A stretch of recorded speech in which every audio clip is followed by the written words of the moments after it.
Hello विद्यार्थी मित्रों, मकान मिलकतनी आवकना चेप्टरमां आपणे लास्ट लेक्चरमां ग्रोस वार्षिक मूल्यना स्टेप्सनी चर्चा करी अने एना पछी एना दाखलाओनी प्रेक्टिस पण करी। आजना लेक्चरमां आपणे आगळनी चर्चा लईए तो ज्यारे पहेलो लेक्चर लीधो त्यारे पण तमने कीधुं हतुं के मकान मिलकतनी करपात्र आवकनी गणतरी दर्शावतुं पत्रक बनावती वखते तमारुं पत्रकनुं फॉर्मेट ए मुजब छे कि ग्रोस वार्षिक मूल्य जे आवे 4 स्टेप मुजब तमे जे गण्युं हतुं ए रीते एमांथी आपणे बाद करवानुं होय छे स्थानिक करवेरा एटले आपणे मळे चोख्खुं वार्षिक मूल्य अने एमांथी खास कपातो मळे छे बे बाद मळे। एक तो स्टेन्डर्ड कपात जे चोख्खा वार्षिक मूल्यना 30% होय अने बीजुं लोननुं व्याज, लीधेली लोननुं व्याज। આજે આપણે ચર્ચા કરીશું સ્થાનિક કરવેરા અંગે અને લોનના વ્યાજ અંગે અને પછી આપણે એવો એક સમ લઈશું। ક્લિયર? હવે વાત કરીએ પહેલે સ્થાનિક કરવેરા। હવે જ્યારે મકાન ભાડે આપવામાં આવ્યું હોય ત્યારે તેના પર સ્થાનિક કરવેરા ચૂકવવાના થતા હોય તો કયા બાદ મળે? માલિકે ભરવાના હોય તો વાર્ષિક મૂલ્ય ગણતી વખતે કરવેરાની રકમ ગ્રોસ વાર્ષિક મૂલ્યમાંથી બાદ કરવામાં આવે છે। याद राखिए, मालिके भरवाना होय तो ग्रोस वार्षिक मूल्यमांथी बाद करवामां आवे छे। बीजू, भाड़े आपेल मकानना कुल वार्षिक मूल्यमांथी मालिके खरेखर चूकवेल स्थानिक वेरानी रकम बाद मळशे। आवा स्थानिक वेरा कया वर्षमां चूकववाना थता हता ते अहीं अप्रस्तुत गणीने आपणे पाछला वर्ष दरमियान खरेखर चूकवेल होय ते रकम आपणे बाद करवानी होय छे। सामान्य रीते वेरो भरवानी जवाबदारी मकाननो उपयोग करनारनी होय छे, पण वेरो कोणे भर्यो छे ते स्पष्टता न होय तो मकान मालिके ज भर्यो हशे एवी धारणा आपणे करी शकीए। पछीनो मेइन टॉपिक छे स्थानिक करवेरामां जनरली कया कया करनो समावेश थाय तो के मकान वेरो, शिक्षण उपकर, सामान्य वेरो, पाणी वेरो वगैरेनो समावेश करवामां आवे छे। चालू वर्षना नहीं चूकवेल स्थानिक वेरा बाद थाय नहीं, चूकवेल होवो जोईए एज करवेरो बाद करवा मळे छे। चालू वर्षना नहीं चूकवेल करवेरा बाद थाय नहीं।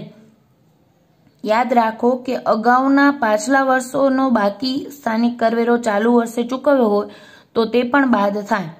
एटले चालू वर्षना होय पण चूकव्या न होय तो ए बाद करवा मळे नहीं। गया वर्षना बाकी हता ने पण तमे चालू वर्षे चूकव्या छे तो ए पण बाद करी शकाय। परंतु जो एसएससीए आगामी वर्ष माटे एडवांस में स्थानिक करनी चूकवणी करी होय तो ते रकम चालू पाछला वर्षनी आवक सामे बाद थाय नहीं। आवो अगाउथी चूकवेल स्थानिक वेरो जे वर्ष में खरेखर लेणो थशे त्यारे ज बाद मळशे। इन शॉर्ट आनो सारांश हूँ तमने एक वाक्य में कहूं तो तमारे याद राखवानुं छे स्थानिक करवेरो चालू वर्षनो चूकव्यो होय तो ज बाद मळशे, चूकववानो बाकी होय तो बाद मळशे नहीं। पाछला वर्षनो पण चालू वर्षे चूकव्यो होय तो बाद करवा मळशे, पण आवता वर्षनो आगामी वर्षोनो जो चालू वर्षे चूकव्यो होय तो ए बाद मळशे नहीं। क्लियर? आटली वस्तु याद राखवानी छे। पगारनी आवकना चेप्टर वखते पण आपणे जोयुं हतुं के अहींया बेसिक्स अने मेइन नोंधो तमारी महत्वनी होय छे। जे नोंध होय ते तमे एवुं होय तो नोटबुक में लखी राखशो जेथी तो तमने कोई दाखलो अघरो लागशे नहीं। टेक्सेशन में नोंध बहु महत्वनी होय। क्लियर? एटले याद राखशो करवेरा माटे स्थानिक करवेरा मालिके चूकवेल होय तो ज बाद मळे, चूकवेल होय तो ज बाद मळे, चूकववाना बाकी होय तो बाद मळे नहीं। पाछला वर्षना पण चालू वर्षे चूकव्या होय तो बाद करवा मळे, पण आगामी वर्षना चालू वर्षे चूकव्या होय तो बाद करवा मळे नहीं। क्लियर? आटલું याद राखवानुं छे। પછી વાત કરીએ આપણે મેઇન ટોપિક તમારો પેજ નંબર 266 ઉપર તમને એક સારાંશ તરીકે આપ્યું છે। આમ તો એ ડિટેલમાં ઘણું આપ્યું છે પણ આપણે એનો સારાંશ જોઈએ તો પેજ નંબર 266 ઉપર તમને આપ્યું છે અંગત વપરાશના મકાનના વાર્ષિક મૂલ્યની ગણતરી તમારે કઈ રીતે કરવી એની ચર્ચા। જો આવું મકાન એસએસસી પોતાના ધંધા કે વ્યવસાય માટે ઉપયોગમાં લેતો હોય तो मकान मिलकतनी आवकना शीर्षक हेठळ एक आकारणी थाय ने धंधा व्यवसायनी आवकना शीर्षक हेठळ एने ध्यानमां लेवामां आवशे। बीजुं छे जो आवुं मकान फक्त एसएससी ना अंगत રહેઠાણ માટે ઉપયોગમાં લેવાતું હોય તો એનું ધ્યાન રાખવાનું છે. એના નીચે 3 વિગતો આપેલી છે. જો આ હેતુ માટે વધુમાં વધુ ફક્ત 2 જ મકાનોનો ઉપયોગ થતો હોય તો એનું ગ્રોસ ચોખ્ખું વાર્ષિક મૂલ્ય શૂન્ય ગણાય અને એમાંથી ફક્ત અને ફક્ત લોનનું વ્યાજ જ બાદ મળે. યાદ રાખીએ, ચોખ્ખું વાર્ષિક મૂલ્ય એનું શૂન્ય ગણાય. અંગત રહેઠાણ માટેના મકાનમાં વધુમાં વધુ 2 મકાન જ હોવા જોઈએ તો એનું ચોખ્ખું વાર્ષિક મૂલ્ય શૂન્ય ગણાય. તેમાંથી ફક્ત લીધેલ લોનનું વ્યાજ બાદ મળે છે. જો આવા 2 મકાનોનો પાછલા વર્ષ દરમિયાન સંપૂર્ણ ગાળા માટે આ હેતુ માટે જ ઉપયોગ થયો હોય તો. અને બીજું છે, જો આવા પસંદ કરેલ 1 કે વધુમાં વધુ 2 મકાનો પાછલા વર્ષ દરમિયાન આ હેતુ માટે વાપરી ન શકાયા હોય તો પણ એનું ચોખ્ખું વાર્ષિક મૂલ્ય શૂન્ય ગણાશે અને એમાંથી ફક્ત લીધેલ લોનનું વ્યાજ બાદ મળશે. આ MCQમાં પણ પૂછાયેલો છે. ઉદાહરણ 21માં તમારો 8મો MCQ છે એ આના રિગાર્ડિંગ છે કે પાછલા વર્ષ દરમિયાન એ અંગત રહેઠાણ માટે એ મકાન ગણાવ્યું છે પણ નોકરી અન્ય સ્થળે નોકરી કે ધંધાને લીધે જો આ હેતુ માટે વાપરી નહોતું શકાયું તો પણ એનું ચોખ્ખું વાર્ષિક મૂલ્ય શૂન્ય ગણાય. ક્લિયર? એટલે તમારી પાસે કોઈ SSC પાસે 4 મકાન હોય તો એ વધુમાં વધુ 2 મકાન જ અંગત રહેઠાણ માટે બતાવી શકે. 4 મકાન પોતે રહેણાંક માટે વાપરે છે એમ કહી શકે નહીં. અને કે તો પણ વધુમાં વધુ 2 મકાન એના શું ગણાય? અંગત રહેઠાણ માટે ગણાય અને બાકીના મકાન ધારણા મુજબ ભાડે આપેલ ગણાય. એ વસ્તુ ખાસ ધ્યાન રાખજો. અને અંગત રહેઠાણ માટે જે મકાન ગણવામાં આવ્યા છે એનું ચોખ્ખું વાર્ષિક મૂલ્ય શૂન્ય ગણાય અને એમાંથી ફક્ત અને ફક્ત લીધેલ લોનનું વ્યાજ બાદ મળે. ત્રીજો સંજોગ, જો આવા મકાનના 1 કે વધુ સ્વતંત્ર એકમોનો અંગત રહેઠાણના ઉપયોગ માટે ઉપયોગ થતો હોય અને બાકીના સ્વતંત્ર એકમો ભાડે આપેલા હોય તો શું કરવાનું? તો કે અંગત રહેઠાણ માટે વપરાતા વધુમાં વધુ 2 એકમોનું ચોખ્ખું વાર્ષિક મૂલ્ય શૂન્ય ગણાય અને તેમાંથી ઉપર જણાવ્યા મુજબ જો વ્યાજ હોય તો બાદ મળે. જેમ અત્યારે જોયું એમ વધુમાં વધુ 2 મકાન માટે ચોખ્ખું વાર્ષિક મૂલ્ય શૂન્ય ગણાય, એમાંથી લીધેલ લોનનું વ્યાજ ફક્ત બાદ મળે છે.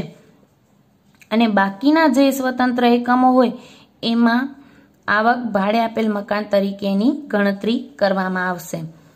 ચોથી સિચ્યુએશન, જો આવા પસંદ કરેલ 1 કે વધુમાં વધુ 2 મકાનો પાછલા વર્ષ દરમિયાન અમુક જ સમય માટે અંગત રહેઠાણ માટે વપરાયા હોય અને બાકીના સમય માટે ભાડે આપેલ હોય. એટલે કે પાછલું વર્ષ આપણું 2019-20 છે એમાં અમુક મહિના ભાડે આપ્યું છે, બાકીના સમયગાળા માટે SSC પોતે રહેણાંક માટે મકાન વાપર્યું હોય તો એની ગણતરી કઈ રીતે કરવી? તો કે આખા વર્ષ માટે આ મકાન ભાડે આપેલ છે એવી ધારણા સાથે એની ગણતરી કરવી પડશે. આ તમારું હાઇલાઇટ કરી દેજો અને જેમ જેમ ચર્ચા આવતી જશે તેમ તેમ આપણે એની વિગતો ફરીથી રિપીટ કરશું એટલે કોઈ ચિંતાનો વિષય નથી. હવે વાત કરીએ ખાસ કપાતોની. આપણે વાત કરી સ્થાનિક કરવેરાની. ગ્રોસ વાર્ષિક મૂલ્યમાંથી સ્થાનિક કરવેરા બાદ મળે એની. સ્થાનિક કરવેરા ફરીથી રિપીટ કરું છું અને એની નોંધ પણ લખાવું છું એટલે એ ચિંતા ના કરતા. ચોખ્ખું વાર્ષિક મૂલ્ય આવે એમાંથી સ્ટાન્ડર્ડ કપાત આપણે ચોખ્ખા વાર્ષિક મૂલ્યના 30% બાદ કરશું અને પછી બાદ કરશું લોનનું વ્યાજ. તો લોનનું વ્યાજ ખાસ કપાતો મજરે મળતી રકમો કઈ કઈ છે? તો કે ચોખ્ખા વાર્ષિક મૂલ્યના 30% જેટલી રકમ સ્ટાન્ડર્ડ કપાત તરીકે બાદ મળશે. SSC મકાન અંગે ખરેખર ચૂકવેલ કે ચૂકવવાના બાકી ખર્ચા ધ્યાનમાં લેવાશે નહીં. બીજા કોઈ પણ ખર્ચા ધ્યાનમાં લેવાશે નહીં. એના માટે એને ચોખ્ખા વાર્ષિક મૂલ્યના 30% સ્ટાન્ડર્ડ કપાત મળશે. અને બીજી ખાસ કપાત છે ઉછીની લીધેલ મૂડી પરનું વ્યાજ.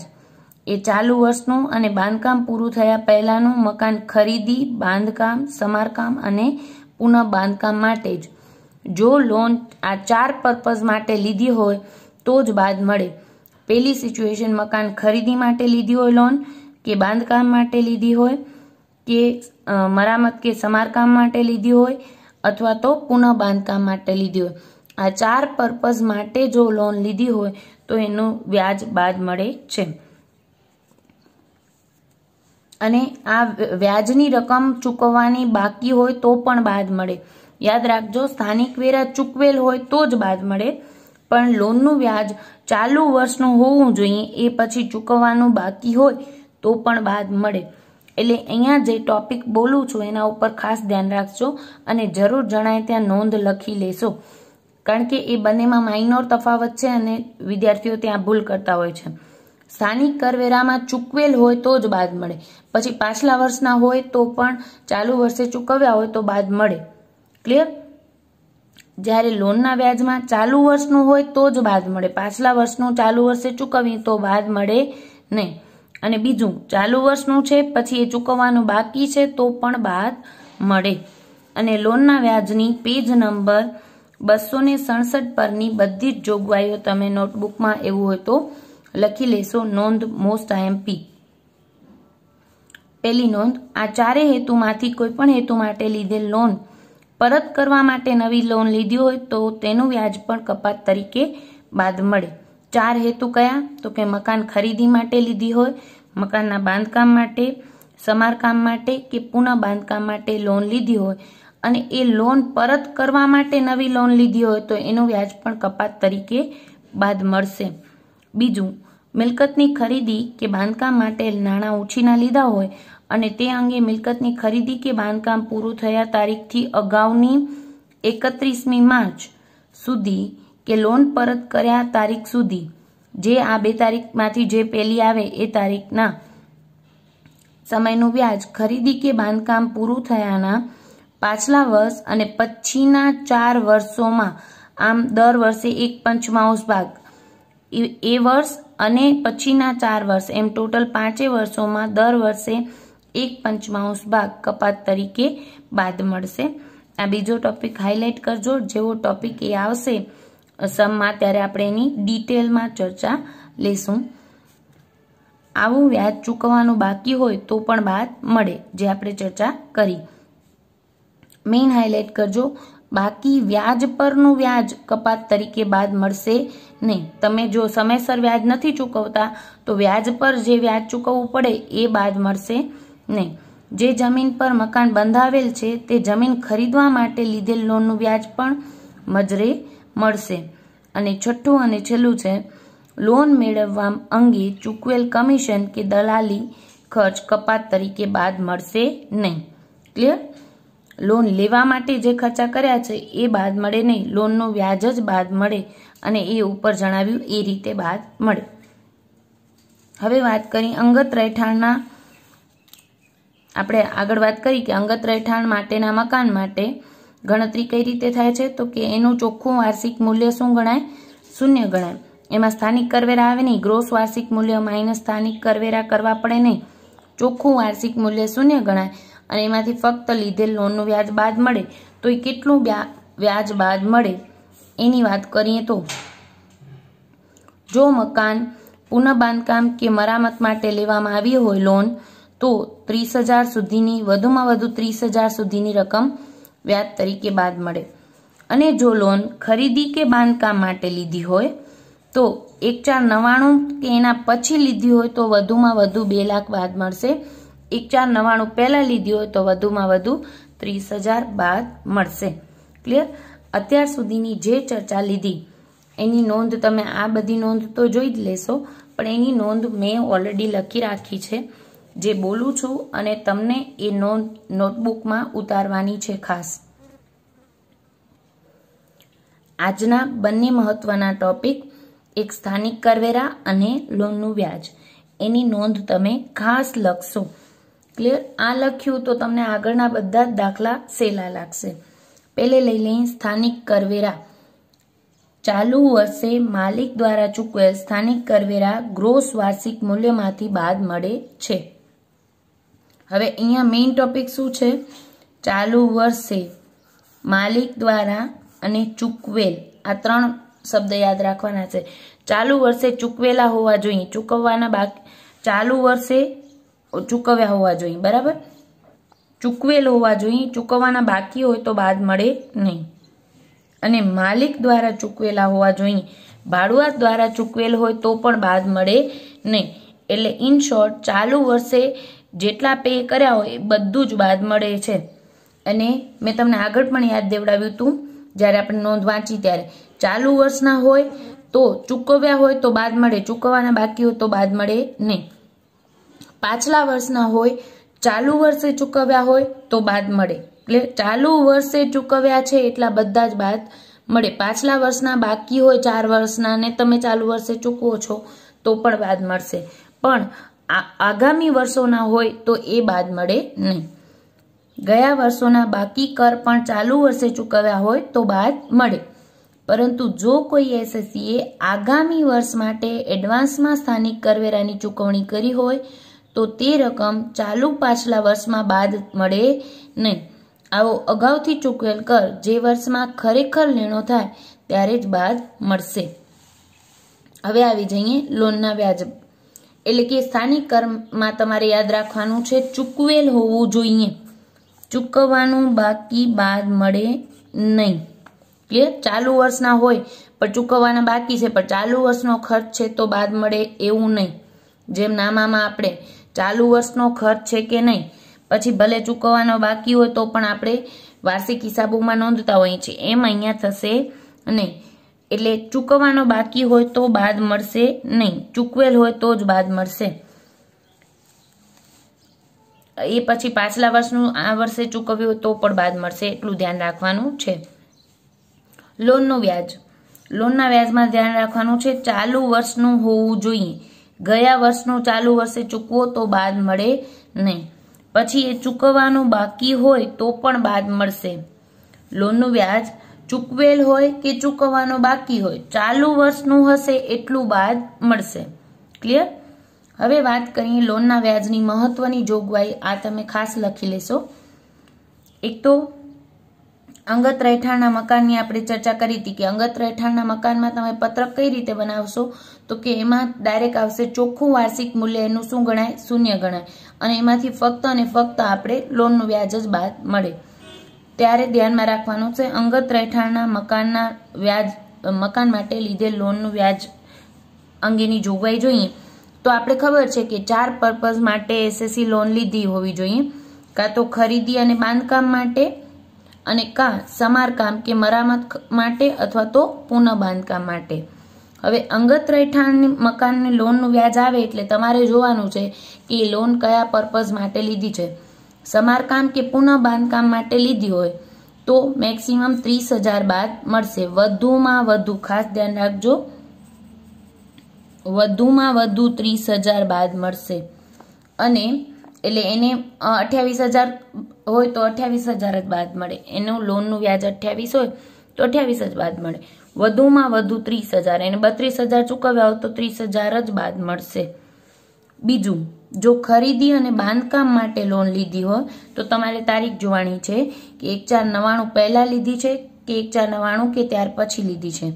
1/4/99 પહેલા લીધી હોય તો વધુમાં વધુ 30,000, અને 1/4/99 કે ત્યાર પછી લીધી હોય તો વધુમાં વધુ 2 લાખ બાદ મળશે. ક્લિયર? ઇન શોર્ટ આપણે યાદ રાખવાનું છે સમારકામ કે રિપેરિંગ કરાવવું હોય મકાનમાં, અથવા તો થોડું ઘણું પુનઃ બાંધકામ કરાવવું હોય તો ઓછા રૂપિયા જોઈએ, તો 30,000 જ બરાબર. અને મકાન ખરીદી કે બાંધકામ માટે લોન હોય તો એ તો મોટી રકમની લોન હોય તો એના માટે જનરલી વધુ રકમ આવે છે, એટલું યાદ રાખવાનું છે. લોનનું વ્યાજ છે વધુમાં વધુ 2 લાખ બાદ મળે. આ વાત થઈ અંગત રહેઠાણ માટે મકાનની લોનનું વ્યાજ. હવે ભાડે આપેલ મકાન માટે લોન લીધી હોય તો એનું એ પછી કોઈ પણ 4માંથી કોઈ પણ પર્પઝ માટે લીધી હોય, ખરીદી કે બાંધકામ માટે લીધી હોય કે મરામત કે પુનઃ બાંધકામ માટે લીધી હોય, એના વ્યાજની ખાસ કપાત માટે કોઈ લિમિટ નથી. યાદ રાખજો, ભાડે આપેલ મકાનના માટે લીધેલ લોનના વ્યાજની કપાત માટે કોઈ લિમિટ નથી. જેટલું ચૂકવ્યું હોય એટલું બધું બાદ મળે. કારણ કે આપણે એની બધી જ આવક જે થાય છે એ કરપાત્ર ગણીએ છીએ. જ્યારે અંગત રહેઠાણ માટે તો આપણે ફક્ત એનું વાર્ષિક મૂલ્ય તો આપણે શૂન્ય ગણીએ છીએ, એમાંથી આ લોનનું વ્યાજ જ આપણે બાદ કરીએ છીએ. ક્લિયર? એટલે આ ખાસ ધ્યાન રાખજો. લોનનું વ્યાજ ભાડે આપેલ મકાન માટે હોય તો કોઈ લિમિટ નથી. જેટલું ચૂકવ્યું હોય પાછલા વર્ષ દરમિયાન એ બધું બાદ મળે. ચાલુ વર્ષનું હોવું જોઈએ, ચૂકવવાનું બાકી હોય તો પણ બાદ મળશે. છેલ્લી નોંધ લઈ લઈએ છીએ. લીધેલ લોન પરત કરવા નવી લોન લેવી પડે તો તેના પરનું વ્યાજ પણ કપાત તરીકે બાદ મળે. જે તમને નોંધ લખાવી છે 267 ઉપર મોસ્ટ આઈએમપી એમાંની જ છે. બાકી વ્યાજ પરનું વ્યાજ કપાત તરીકે બાદ મળે નહીં અને લોન મેળવવા અંગે ચૂકવેલ કમિશન કે દલાલી ખર્ચ કપાત તરીકે બાદ મળશે નહીં. ક્લિયર? આજનું લેક્ચર તમને મેઇન આવડ્યું તો આગળના બધા જ સમ તમને આવડશે. અત્યારે લઈએ છીએ ઉદાહરણ 6. શ્રી મુખર્જીની માલિકીના રહેઠાણ માટે ભાડે આપેલ કોલકાતામાં આવેલ મકાનને લગતી નીચે આપેલી વિગતો પરથી તે મકાનની કરપાત્ર આવકની ગણતરી કરો. પેલું છે બાંધકામનો સમયગાળો 15/8/2012 થી 31/1/2015. માસિક ભાડું 15,000. મ્યુનિસિપલ કરવેરા વાર્ષિક 25,000. મ્યુનિસિપલ આકારણી મુજબ ગ્રોસ વાર્ષિક મૂલ્યના 20%. એટલે આપણે જે સ્ટેપ નંબર 1 માં લેતા હતા મ્યુનિસિપલ આકારણી મુજબ ગ્રોસ વાર્ષિક મૂલ્ય એના 20% લેખે કરવેરા ચૂકવ્યા છે 25,000. વાજબી ભાડું વાર્ષિક 1,35,000. ભાડુઆતને આપેલ સગવડ અંગે એસએસસીએ ચૂકવેલ ખર્ચા વીજળી બત્તીનો ખર્ચ, પાણી અને સફાઈનો ખર્ચ. ક્લિયર? આટલી વિગતો આપેલી છે ને આપણે મકાન મિલકતની કરપાત્ર આવકની ગણતરી કરવાની છે. બનાવી નાખીએ પત્રક. શ્રી મુખર્જીની ભાડે આપેલ મકાનની કરપાત્ર આવકની ગણતરી દર્શાવતું પત્રક. અને આપણે ટેક્સેશનમાં કોઈ પણ પત્રક બનાવતા હોઈએ તો આપણે પાછલું વર્ષ 2019-20 અને આકારણી વર્ષ 2020-21 જે ચાલુ પાછલું અને આકારણી વર્ષ છે એ લખવાનું ભૂલાય નહીં. હવે અહીંયા પહેલે આપણે પત્રક બનાવતી વખતે શું કરીએ છીએ? ગ્રોસ વાર્ષિક મૂલ્ય એમાંથી સ્થાનિક કરવેરા બાદ મળે, મ્યુનિસિપલ કરવેરા એમાંથી આપણે સ્ટાન્ડર્ડ કપાત અને લોનનું વ્યાજ બાદ મેળવીએ. બરાબર? પણ અહીંયા આપણે ગ્રોસ વાર્ષિક મૂલ્ય આપ્યું નથી તો પહેલે આપણે શું ગણવું પડશે? ગ્રોસ વાર્ષિક મૂલ્ય. ગ્રોસ વાર્ષિક મૂલ્ય મુજબ જે વિગતો આપી છે એ લેતા જઈએ. તો આપણે અહીંયા મ્યુનિસિપલ આકારણી મુજબ ગ્રોસ વાર્ષિક મૂલ્યના 20% લેખે કરવેરા આપ્યા છે. ગ્રોસ વાર્ષિક મૂલ્ય આપ્યું નથી. મ્યુનિસિપલ આકારણી મુજબ વાર્ષિક મૂલ્ય આપ્યું નથી તો એ આપણે લઈ લઈએ. અહીંયા જ બતાવું છું. સ્ટેપ નંબર 1 એ છે મ્યુનિસિપલ આકારણી મુજબ વાર્ષિક મૂલ્ય કેટલું થાય? તો કે 20% લેખે કરવેરા છે 25,000. અહીંયા ગણતરી કરી નાખીએ. 20% લેખે કરવેરા કેટલા છે? 25,000. તો 100% લેખે મ્યુનિસિપલ આકારણી મુજબ વાર્ષિક મૂલ્ય કેટલું? એટલે તમને મળશે આના 5 ગણું એટલે કે 1,25,000. મ્યુનિસિપલ આકારણી મુજબ વાર્ષિક મૂલ્ય. ક્લિયર? 1,25,000. અંદરની કોલમમાં લખીએ છીએ. બી છે વાજબી ભાડું જે તમને એના પછીની વિગતમાં આપ્યું છે 1,35,000. બે પૈકી વધુ હોય તે રકમ 1,35,000 ને આપણે સરખાવીએ છીએ સ્ટાન્ડર્ડ રેન્ટ સાથે. સ્ટાન્ડર્ડ રેન્ટ અહીંયા આપેલું નથી એટલે સ્ટેપ 1 ની રકમ આવશે 1,35,000. હવે આ બે પૈકી ઓછું હોય તે ધ્યાનમાં લેવાય. એટલે ઘણા વિદ્યાર્થીઓ કહેશે સ્ટાન્ડર્ડ રેન્ટ 0 એટલે બે પૈકી ઓછું 0, પણ એમ નહીં. સ્ટાન્ડર્ડ રેન્ટની વિગત નથી એટલે આપણે ડેશ કરીએ છીએ, 0 કરતા નથી. એટલે આ એક વિગત આપેલી છે એ જ ઓછી વિગત એટલે 1,35,000 મળ્યું. ક્લિયર? સ્ટેપ નંબર 2 મળેલ કે મળવાપાત્ર ભાડું.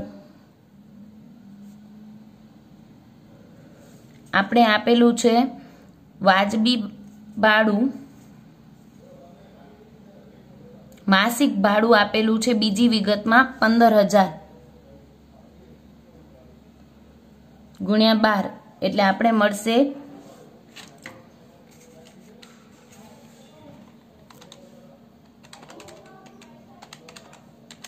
1,35,000 1,80,000 અંદરની કોલમમાં લખશું। એમાંથી આપણે બે વિગત બાદ મળે, એક તો નહીં વસૂલ થયેલ ભાડું જે આ દાખલામાં છે નહીં, અને માલિકે ચૂકવેલ ખર્ચ હોય તો એ। અહીંયા માલિકે ચૂકવેલ ભાડું કમાવા માટે માલિકે ખર્ચ કર્યા હોય તો એ બાદ મળે। અહીંયા આપેલું છે છેલ્લી વિગતમાં વીજળીનો ખર્ચ 20,000 અને પાણી સફાઈનો ખર્ચ 10,000 એટલે 30,000 બાદ મળશે આપણે। બારની કોલમમાં આવશે 1,50,000। સ્ટેપ નંબર 3 શું છે? સ્ટેપ 1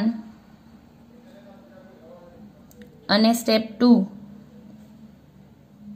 માંથી વધુ હોય તે રકમ 1,35,000 અને 1,50,000 પૈકી વધુ રકમ છે આપણી 1,50,000। ક્લિયર? સ્ટેપ નંબર 4 સ્ટેપ 3 ની રકમ માઇનસ મકાન ખાલી રહ્યા સમયનું ભાડું, પણ આ દાખલામાં એની કોઈ વિગત નથી કે મકાન ખાલી રહ્યું છે, તો સ્ટેપ 3 ની રકમ 1,50,000 જ આપણું શું થશે? સ્ટેપ 4 ની રકમ થશે, જે આપણે હવે લખશું બહારની કોલમમાં ગ્રોસ વાર્ષિક મૂલ્ય તરીકે।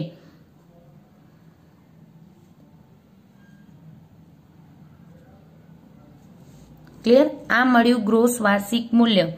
હવે આપણે જાણીએ છીએ આજનો અત્યાર સુધીના જે 4 સ્ટેપ લીધા એ તો આપણે લાસ્ટ લેક્ચરમાં પણ ચર્ચા કરી હતી।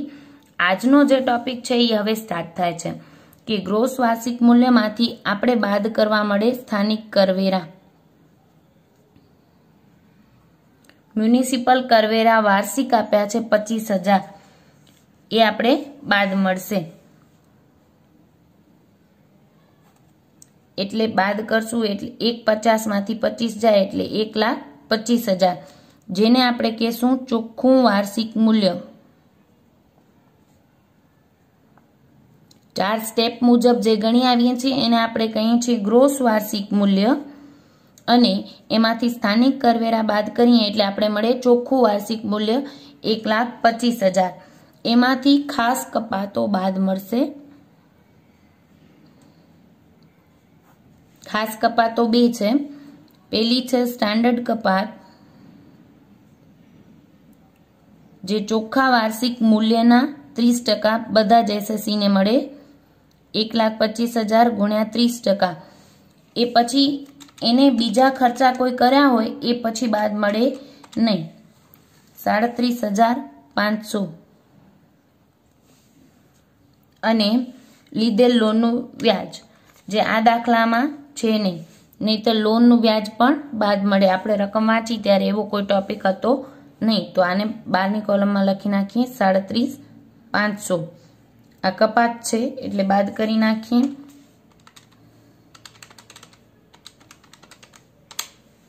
એટલે મળશે 87,500 મકાન મિલકતની કરપાત્ર આવક।